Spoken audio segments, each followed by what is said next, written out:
Assalamualaikum warahmatullahi wabarakatuh. Kami dari kelompok 18 yang beranggotakan Farizaki Mahendra, Desitri Adesti, Hana Malina, dan saya sendiri Yasifa Asyati.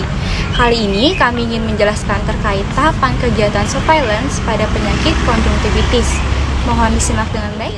Konjungtivitis merupakan peradangan pada konjungtiva atau radang selaput lendir yang menutupi belakang kelopak dan bola mata, dalam bentuk akut maupun kronis. Konjungtivitis dapat disebabkan oleh bakteri, chlamydia, alergi, viral toksik, dan trauma. Peradangan konjungtiva atau konjungtivis dapat terjadi pula karena asap, angin, benda asing, sinar, dan kurangnya kebersihan pada mata. Tanda dan gejala umum pada konjungtivitis yaitu radang, mata merah, terdapat kotoran pada mata berair, kelopak mata lengket, adanya eksudat, penglihatan terganggu, serta mudah menular mengenai kedua mata. Pengumpulan data dalam surveillance merupakan awal dari rangkaian kegiatan untuk memproses data selanjutnya.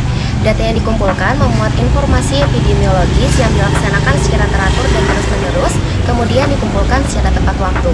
Beberapa tujuan pengumpulan data pada penyakit konjungtivitis adalah: yang pertama, dapat mengidentifikasi karakteristik konjungtivitis dan jenis agennya, misalnya penyakit konjungtivitis yang disebabkan oleh penularan ketika pengidap bersentuhan tangan, semacam bersalaman ataupun dengan barang yang baru dijamah oleh pengidap. Kemudian, orang yang sehat menyikat tangannya ke mata. Dan yang kedua, dapat menjadi acuan manajemen konjungtivitis pasien rawat jalan di rumah sakit. Pengolahan data adalah suatu proses dalam memperoleh data ringkasan atau angka ringkasan dengan menggunakan cara-cara atau rumus-rumus tertentu. Pengolahan data merupakan bagian yang amat penting dalam metode ilmiah, karena dengan pengolahan data tersebut dapat diberi arti dan makna yang berguna dalam memecahkan masalah penelitian. Proses pengolahan data berupa verifikasi, pengorganisasian data, pencarian kembali, transformasi, penggabungan, pengurutan, perhitungan atau kalkulasi, ekstraksi data untuk membentuk informasi dan membentuk pengetahuan. Tujuan pengolahan data adalah untuk melihat variabel yang dapat menggambarkan masalah, faktor-faktor yang mempengaruhinya. Tujuan dari sistem surveillance sehingga dapat penyusunan laporan akan menghasilkan informasi yang berkualitas. Jenis data pada pengumpulan data ada data primer dan sekunder. Sumber data yang diperoleh secara langsung dari sumber asli disebut sebagai data primer. Data primer bersifat aktif karena diperoleh langsung oleh kegiatan survei. Metode pengumpulan data yang biasa digunakan dalam survei adalah survei, observasi, dan wawancara. Contohnya, pada pengumpulan data penyakit konjungtivitis yang diambil pada tahun 2021 berdasarkan penelitian Hartati dan kawan-kawan yang meliputi pendidikan pasien, usia, perilaku, dan pengetahuan. Pengumpulan data sekunder bersifat pasif karena data tersebut sudah diolah terlebih dahulu dan bersumber dari rumah sakit, puskesmas, dan lain-lain. Contohnya, data penyakit konjungtivitis pada tahun 2021 berdasarkan penelitian yang juga dilakukan oleh Hartati dan kawan-kawan yang diperoleh dari rekam medis rumah sakit sebagai data pendukung penelitian. Contoh dari kasus konjungtivis yang dapat dianalisis adalah dari penelitian karakteristik, klinis, dan demografis penderita konjungtivis yang berobat oleh Shakira, Azhar, dan Zainul, di mana populasi yang diteliti adalah semua pasien yang didiagnosa konjungtivitis dan datang berobat ke poliklinik rawat jalan bagian mata RSUD Raden Matahir Jambi dari Oktober hingga November 2012, berjumlah 74 orang. Analisis penelitian dilakukan secara univariat, yaitu menganalisis setiap variabel dari hasil penelitian. Dari 74 kasus konjungtivitis dengan jenis kelamin perempuan terdapat sebanyak 38 pasien atau 51,4%, dan pada pria hanya sekitar 36 pasien atau 48,6%. Sebagian besar pasien dengan konjungtivitis menurut jenis kelamin yaitu 51,4% adalah perempuan. Sebagian besar pasien dengan konjungtivitis berdasarkan usia pasien yaitu sebesar 40,5% adalah pasien dengan kelompok usia 11-18 tahun, dikarenakan mereka belum memahami betapa pentingnya untuk menjaga kesehatan matanya. Sebagian besar pasien berdasarkan tanda-tanda klinis konjungtivitis 100% adalah mata merah dan berair, dan sebagian besar pasien dengan konjungtivitis berdasarkan gejala klinis 59,4% adalah keluhan gatal.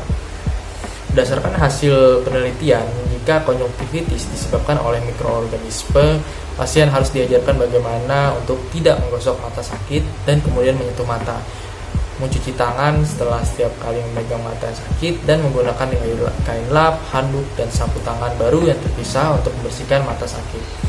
Perhatian khusus harus dilakukan oleh perawatan kesehatan pribadi untuk menghindari penyebaran konjungtivitis antar pasien. Menurut Center for Disease Control and Prevention, salah satu langkah terpenting dalam surveillance kesehatan masyarakat adalah distribusi atau diseminasi informasi yang relevan secara tepat waktu. Diseminasi informasi surveillance adalah penyebarluasan informasi yang harus dapat memberikan informasi yang mudah dimengerti dan dimanfaatkan dalam menentukan arah kebijakan kegiatan, upaya intervensi, serta evaluasi program. Informasi berguna lainnya yang menyertai data surveillance termasuk strategi pencegahan, pengendalian dan ringkasan investigasi atau studi lain tentang masalah kesehatan. Diseminasi informasi surveillance dapat dilakukan melalui beberapa cara. 1. Menyampaikan informasi kepada unit yang membutuhkan untuk dilaksanakan tindak lanjut. 2. Menyampaikan informasi kepada pengelola program sebagai sumber data atau laporan surveillance sesuai ketentuan peraturan perundang-undangan. 3. Memberikan umpan balik kepada sumber data dalam rangka perbaikan kualitas data. Diseminasi sebagai satu kesatuan penyelenggaraan surveillance kesehatan dilakukan untuk menyebarkan informasi yang objektif, terukur, dapat diperbandingkan antar waktu, antar wilayah, dan antar kelompok masyarakat sebagai bahan pengambilan keputusan. Informasi tersebut digunakan untuk pedoman untuk pengambilan keputusan dalam hal 1. Besaran masalah, 2. Faktor resiko, 3. Endemisitas, 4. Patogenitas, 5. Virulensi, 6. Mutasi, 7. Status KLB, 8. Kualitas pelayanan, 9. Kinerja program, 10. Dampak program. Sasaran surveillance adalah terdapat beberapa sasaran penerima informasi meliputi A. Sasaran prioritas nasional, B. Sasaran spesifik lokal atau daerah, bilateral regional, C. Sasaran global, dan D. Sasaran program lain yang dapat berdampak terhadap kesehatan. Lalu E. Sasaran instansi kesehatan pusat, provinsi, kabupaten atau kota. F. Instansi kesehatan di pintu masuk negara. Berikutnya tahapan diseminasi informasi. Diseminasi informasi melalui beberapa tahapan, diantaranya A. Menetapkan informasi yang akan disosialisasikan, B. Mendefinisikan sasaran informasi, C. Sasaran informasi, D. Memilih media komunikasi, E. Memasarkan informasi. Kemudian model diseminasi informasi. Ada beberapa model diseminasi informasi antara lain A. Penyusunan laporan untuk pimpinan, B. Surat edaran, C. Laporan berkala, D. Forum pertemuan, E. Publikasi ilmiah, F. Buletin, G. Media sosial. Kemudian arah diseminasi informasi, ada beberapa arah diseminasi informasi antara lain A. Tingkat administrasi yang lebih tinggi untuk dasar kebijakan, B. Tingkat administrasi yang lebih rendah atau pelapor sebagai umpan balik, C. Instansi terkait dan masyarakat luas. Waktu penyebaran luasan informasi adalah sebagai berikut. Ada beberapa pilihan antara lain A. Rapat rutin, B. Rapat koordinasi, dan C. Pertemuan rutin warga masyarakat. Sekian penjelasan dari kelompok 18 surveillance terkait konjungtivitis. Terima kasih banyak dan wassalamualaikum warahmatullahi wabarakatuh.